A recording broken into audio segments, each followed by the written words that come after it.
નમસ્કાર દોસ્તો, આપણે આપણા તબેલાની અંદર પશુ ચેક કરવા માટે કીટ લાવ્યા છીએ.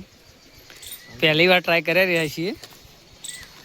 ડૉક્ટર છે આપણા કૌશિકભાઈ, જોઈ લો એમાં શું પ્રોસેસ છે. આપણે કઈ રીતના કરવાનું? લોહી લેવાનું નસમાંથી. હા, ઓરીજિન નસમાંથી લોહી લઈને કીટની અંદર ટીપા પડવાનું. હા, પછી શું આવે?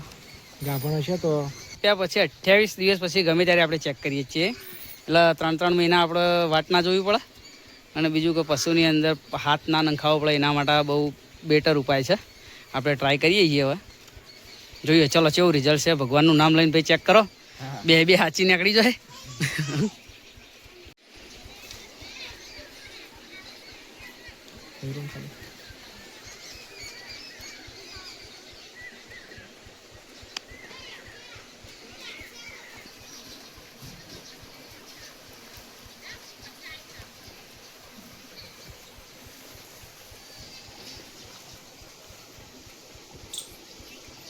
કન્ટેનર પણ એની કીટની અંદર જ આવી જાય.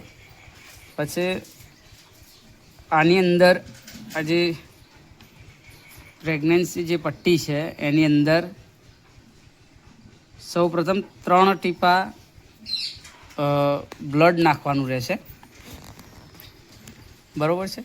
ત્યારબાદ આ જે ડ્રોપ છે આની અંદર એક પ્રવાહી આવે છે વ્હાઈટ કલરનું, જે ઉપરથી આપણે આમ તોડીશું તો આ રીતના હોલ તમને દેખાશે.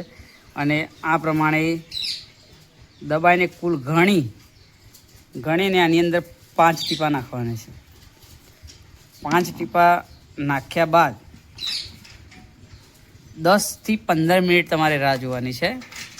અને 15 મિનિટ પછી જો તમારે સી ઘાટી, બી આછી અને ટી ઘાટી જો આવે તો તમારું પશુ પ્રેગ્નેન્ટ છે. અને જો એકલું સી અને બી આછું છે તો એ પશુ પ્રેગ્નેન્ટ નથી. હવે કાલે અમારે જે ગાયની આપણે ચેક કર્યું એની અંદર એ ગાભણ નથી એવું બતાવ્યું, બરાબર છે.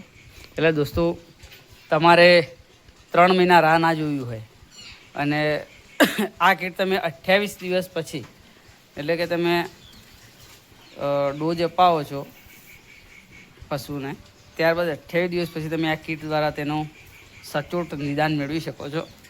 મેં મારા તબેલાની અંદર સૌ પ્રથમ વાર યુઝ કર્યો. આપણો તબેલો છે, જોઈ શકો છો, બરાબર. એટલે કોઈ પણ પશુપાલકને સીધી રીતે આ રીતના ચેક કરવું હોય તમે જાતે પણ ચેક કરી શકો છો. અસ્તુ, જય હિન્દ, જય ભારત.